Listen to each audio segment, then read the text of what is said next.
Hey everybody, I'm James Gunn. I'm the co-CEO of DC Studios. So as many of you know, DC has been disconnected in film and television for a long time. And it's one of, our jobs, mine and Peter's, is to come in and make sure the DCU is connected in film, television, gaming, and animation. That the characters are consistent, played by the same actors, and it works within one story. And if something is outside of that, like Matt Reeves' Batman or Todd Phillips' Joker or Teen Titans Go, that it is clearly labeled as DC Elseworlds, outside of the mainstream DCU continuity. Now, Peter and I have gotten pretty lucky in terms of the 4 projects that are coming out over the next year. First, we have Shazam! Fury of the Gods. Shazam has always been off kind of in his own part of the DCU, so he connects very well. That moves directly into The Flash, a fantastic movie that I really love that resets the entire DC universe. And then to move into Blue Beetle,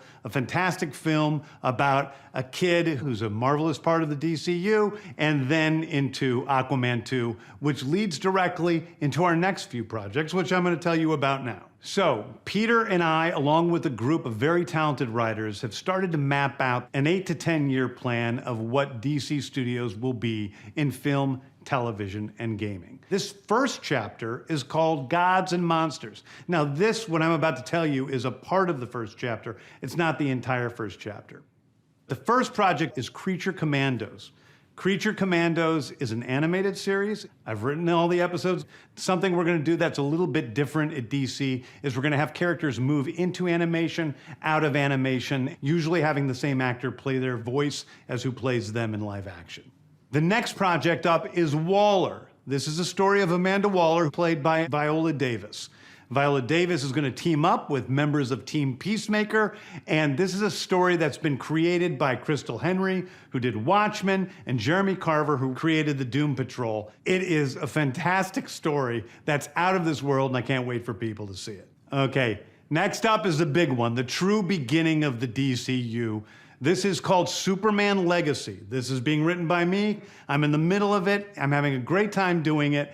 And Superman will be released into theaters July 11th, 2025. Okay, the next thing is a big premiere HBO television series called Lanterns. This is a story of a couple of Green Lanterns, John Stewart and Hal Jordan, and we have a few other Lanterns peppered in there, but this is really a terrestrial-based TV show, which is almost like True Detective with a couple of Green Lanterns who are space cops watching over Precinct Earth. In it, they discover a terrifying mystery that ties into our larger story of the DCU. Next is a big movie called The Authority. The Authority is a passion project of mine. It's based on the marvelous Wildstorm characters we are now bringing into the DCU and will interact with all of our primary DCU characters. The Authority are a group of superheroes who think the world is broken and they want to fix it by any means necessary. I think it's a very different look at superheroes.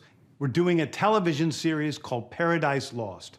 Paradise Lost is the story of Paradise Island, usually known as Themyscira, which is the birthplace of Wonder Woman. It's almost like Game of Thrones with Westeros, but with all of the inhabitants of Paradise Island. The introduction of the DCU's Batman is The Brave and the Bold. The Brave and the Bold is the story of Batman and his actual son, Damian Wayne. This is based on Grant Morrison's great comic book run. Damian Wayne is my favorite Robin. He's a little assassin who Batman tries to get in line, and so this is the story of the two of them and the beginning of sort of the Bat family in the DCU.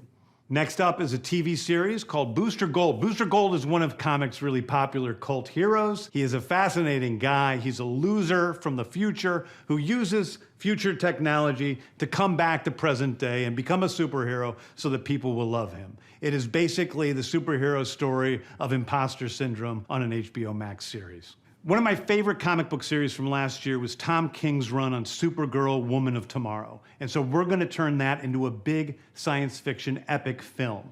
Now, Superman is a guy who was sent to Earth and raised by loving parents, whereas Supergirl in this story, she is a character who was raised on a chunk of Krypton. She watched everybody around her perish in some terrible way, so she's a much more jaded character. And that brings me to Swampthing, the last thing we're going to talk about, a very dark horror story in the origins of the monster who is Swampthing. And although it's totally outside of the rest of the DCU, it will still feed into the rest of the stories. Anyway, those are the stories that I can tell you about right now. I've loved the DC characters since I was a child. They're incredibly important to me.